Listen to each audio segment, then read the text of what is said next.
diindikasikan itu ada kanker di dalam perut.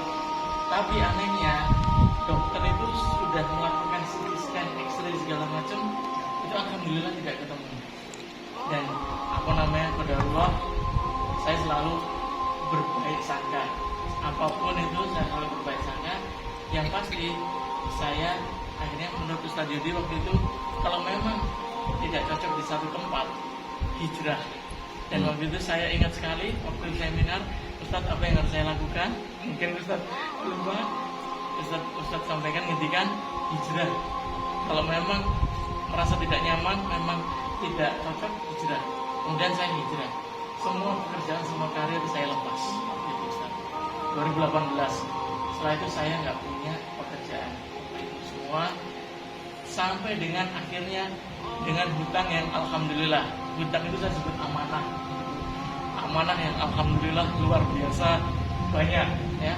Kemudian karena itu tadi seperti Pak Oki, kalau kita sudah kepepet, kita sudah tidak bisa bergerak, apapun kita pasrah dan kita tidak punya keinginan sedikit pun kepada manusia, kepada makhluk, kepada dunia, Allah tiba-tiba menurunkan pertolongan. Yang mana saya diberi pekerjaan. Saya diberi pekerjaan dengan posisi yang alhamdulillah Ustaz, dengan posisi yang saya menjadi kepala pabrik di Sritek Group di Semarang. Saya di sana, saya sendiri jomblo. Saya jomblo selama 1,5 tahun. Saya tidak punya apa-apa, Ustaz. Saya berangkat itu hanya diberi uang istri itu 1 juta. Ini untuk sangu selama 1 bulan. Nah, saya bekerja, jadi saya makan saya, Bapak Ibu semua, makan saya itu menu istimewa itu Indomie sama telur. Wes. Ya, itu menu istimewa. Itu udah istimewa itu. Warmindo. Ya, Warmindo, bener Ustaz, tanpa nasi. Karena saya bagaimana kalau saya mau beli nasi? Saya mau telepon istri, saya malu. Udah, yang penting saya jalan. Akhirnya, alhamdulillah tahun 2020. Jadi selama 1,5 tahun saya jomblo. 2021 pertengahan, istri sama anak saya boyong ke Semarang. Di situ mulai awal, Ustaz. Saya diberi fasilitas. Saya nggak punya rumah. Saya diberi fasilitas rumah dinas oleh perusahaan.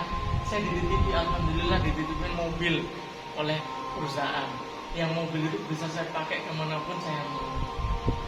Hanya bensin harus sendiri. Jadi saya jarang-jarang, Bapak Ibu, gimana mau bensin ya? Udah tidak mepet.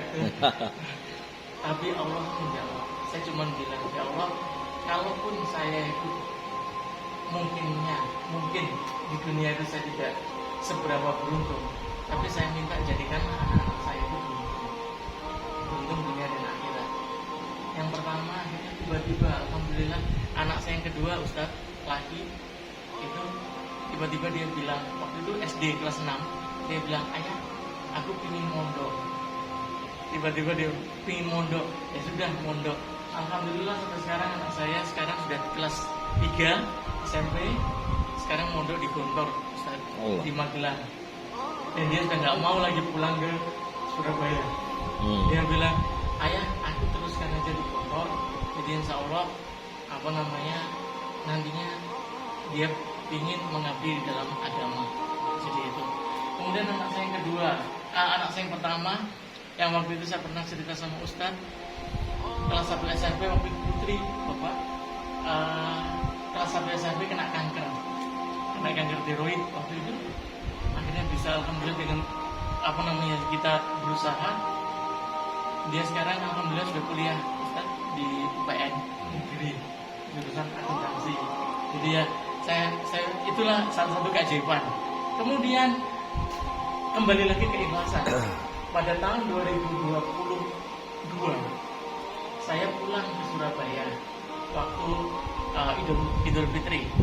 Saya pulang ke Surabaya, ibu saya tiba-tiba bilang, kalian pulang aja ke Surabaya. Sudah, kalian pulang aja ke Surabaya. Saya bilang sama istri, kok ibu tiba-tiba ngendikan seperti ini ya? Apa yang harus saya lakukan? Saya waktu sholat, saya istighfar. Ternyata kok saya mantap, saya pulang ke Surabaya. Jadi kejadian lagi, Ustaz. Semua karir semua rumah dinas, semua mobil saya tinggal. Saya bilang, ya Allah, saya pulang ke Surabaya karena saya mengikuti instruksi dari ibu saya. Kurang 3 hari saya resign, Bapak Ibu. Saya nggak tahu saya mau ngapain. Alhamdulillah saya terima kerja.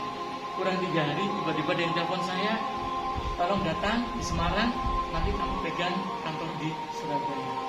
Alhamdulillah. Ya Allah, balik lagi ke Surabaya. Setelah di Surabaya, qadarullah, ibu saya mulai bulan Mei tahun lalu, Ustaz, sampai dengan 2 bulan yang lalu itu sudah mengalami koma selama 4 kali. Jadi sudah masuk di ICU 1 bulan, keluar, masuk ICU, keluar, dan alhamdulillah sekarang ibu saya kondisinya ya stabil, tapi sudah demensia.